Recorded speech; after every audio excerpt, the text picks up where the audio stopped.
Welcome to Winner Choice. Simple interest ஒரு question பார்க்கலாம். A person borrowed rupees 500 at the rate of 5% per annum simple interest. What amount will he pay to clear the debt after 4 years?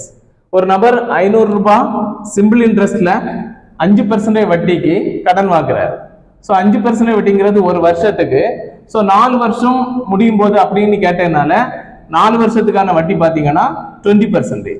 So இந்த 500க்கு 10%ங்கிறது 50. So அப்போ 20% அப்படிங்கிறது 100. So அப்போ அந்த 20% value தான் 100ங்கிறத நம்ம இந்த கொஸ்டின்ல பார்க்கலாம். ஸோ அப்போ principal amount 500, interest amount 100, so totally amount 600 அப்படிங்கிறது இது சரியான விடை. ஸோ ஸ்கிரீன்ல தெரியக்கூடிய கொஸ்டினுக்கு கமெண்ட்ல ஆன்சர் பண்ணுங்க. தேங்க்யூ.